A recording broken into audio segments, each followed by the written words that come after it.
আসসালামু আলাইকুম বন্ধুরা, সবাই কেমন আছেন? আজকে আমি একটি গুরুত্বপূর্ণ বিষয় নিয়ে আপনাদের সাথে আলাপ করব। তা হলো আমাদের সন্তানদের শিক্ষা ব্যবস্থা নিয়ে। আমরা আমাদের সন্তানদের যে শিক্ষা প্রতিষ্ঠানে গ্রহণের জন্য পাঠাই, আর ওই শিক্ষা প্রতিষ্ঠানের কিছু রুলস থাকে যা আমাদের সন্তানদের সঠিক পথে পরিচালিত হতে সহায়তা করে।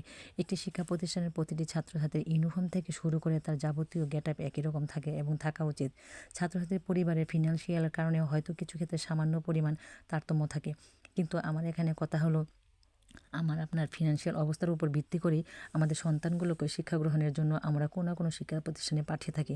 তাহলে কেন আমাদের সন্তানেরা তাদের সহপাঠীদেরকে শুধুমাত্র তাদের বাবা মার পেশাগত দুর্বলতার কারণে এক শ্রেণীকক্ষে বসেও এক বেঞ্চে বসতে রাজি নয়? কেন তারা তাদের সহপাঠীদের বলবে, তোমরা আমাদের লেভেলের নয়, তোমরা আমাদের সাথে বসতে পারবে না? তার সাথে আমাদের মতো কিছু অভিভাবক আছি, সন্তানের এই সুমিষ্ট বক্তব্যের সাথে তাল মিলিয়ে তাদেরকে আরও বেশি জেলাসি হিসেবে তৈরি করি। কেন আমরা এই বয়সে তাদের এই কচি মনে সহপাঠীদের মধ্যে বৈষম্য তৈরি করতে সহায়তা করি? আপনার সন্তান আগামীর পরিবার, সমাজ, রাষ্ট্র, দেশ পরিচালনা করবে, আর এখনই আমরা তাদের মনের মধ্যে সহপাঠীদের অর্থনৈতিক বৈষম্যের বীজ বপন করে দিচ্ছি। তাহলে কিভাবে তারা দেশ রাষ্ট্র পরিচালনায় বিশেষ ভূমিকা পালন করবে? আমাদের তো মনে রাখা উচিত, জন্ম হোক যথাযথ, কর্ম হোক তার ভালো। আমরা ইতিহাস ঘাটলে দেখতে পাবো অনেক ঐতিহাসিক ব্যক্তি আছেন যারা প্রথম জীবনে চা বিক্রেতা, মুচি, হোটেলের বেয়ারা, গরুর রাখাল থেকে শুরু করে অনেক নিচু কাজ করেও পরবর্তী জীবনে রাষ্ট্র পরিচালনায়, দেশের অর্থনৈতিক উন্নতিতে বিশেষ ভূমিকা পালন করেছে।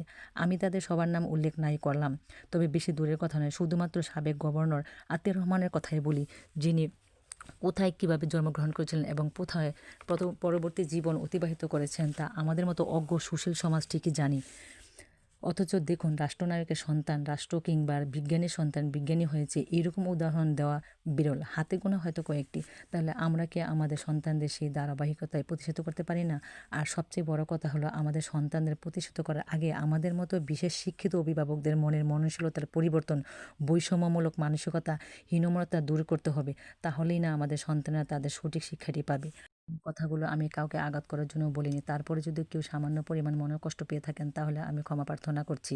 আর যদি ভালো লেগে থাকে তাহলে লাইক করে বেশি বেশি কমেন্টস করুন, আর বেশি বেশি শেয়ার করে পাশে থাকবেন, তাহলে পরবর্তী নোটিফিকেশন চলে যাবে আপনার কাছে। সেই পর্যন্ত ভালো থাকবেন। আল্লাহ হাফেজ।